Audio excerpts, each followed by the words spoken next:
side by side with Taiwan's president, America's third most powerful politician, an act of provocation or a necessary show of support. Nancy Pelosi's delayed high-profile visit was never without risk. China's anger has led to the US ambassador there being summoned, as Pelosi is handed an award for her strong ties to Taiwan. Today, our delegation, of which I'm very proud, came to Taiwan to make unequivocally clear we will not abandon our commitment to Taiwan, and we are proud of our enduring friendship.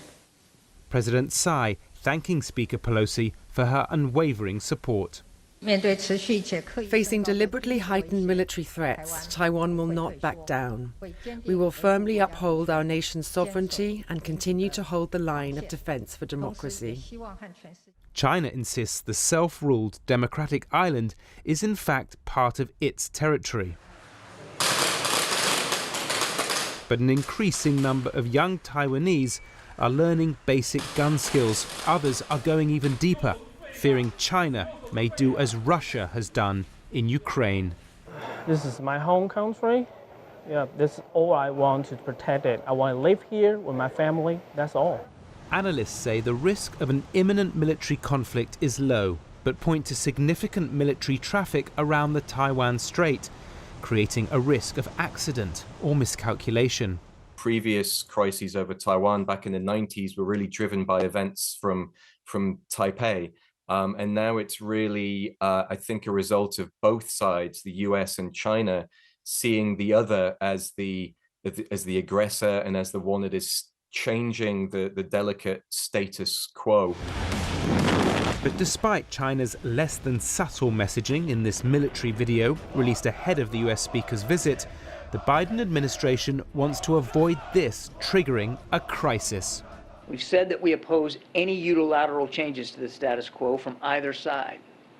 We've said we do not support Taiwan independence. And we've said, as I said again yesterday, that we expect cross-strait differences to be resolved by peaceful means. For these two key trading partners then, not a trading of blows, but an immediate pause on goods. As a result of Speaker Pelosi's visit, bans on citrus fruits and some fish exports from Taiwan, while exports of sand blocked the other way. Low-level disapproval, awkward diplomacy, and a threat of much worse. Taiwan's status remains uncomfortable. Mark Lobel, BBC News. Well, for more on that, our correspondent Rupert Wingfield-Hayes has more from Taipei. This is the first time a US House Speaker has come to Taiwan in 25 years. And, you know, you have to remember the background is that the United States does not recognize Taiwan, although it has close and friendly unofficial relations with Taiwan and has for many decades. Officially, the United States recognizes the government in Beijing, and the government in Beijing says Taiwan is a part of its territory. And what do you make in that of... respect... Apologies, Rupert, carry on.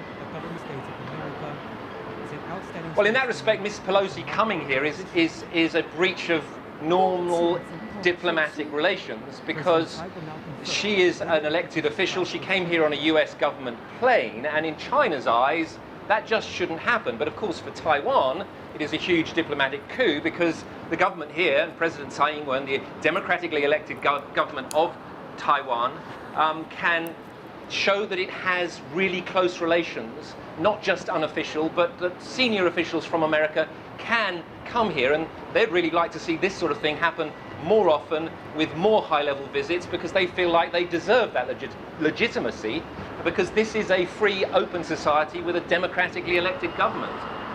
And China has conducted several sorties close to the country. One person has described this as tactical moves briefly touching the median line. What do you make of China's response? Well, I think it's becoming very clear in the last few hours that China's response will not just be rhetorical.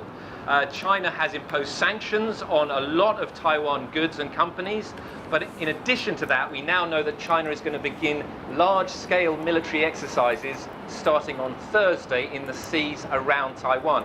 And it has declared 6 big chunks, big blocks of sea around Taiwan to be off limits to planes and ships starting on Thursday and lasting until Sunday. Now that effectively surrounds Taiwan. Those blocks surround Taiwan. And the Taiwanese Defense Ministry has come out and said this is effectively a blockade of Taiwan for those 4 days and is against international maritime law.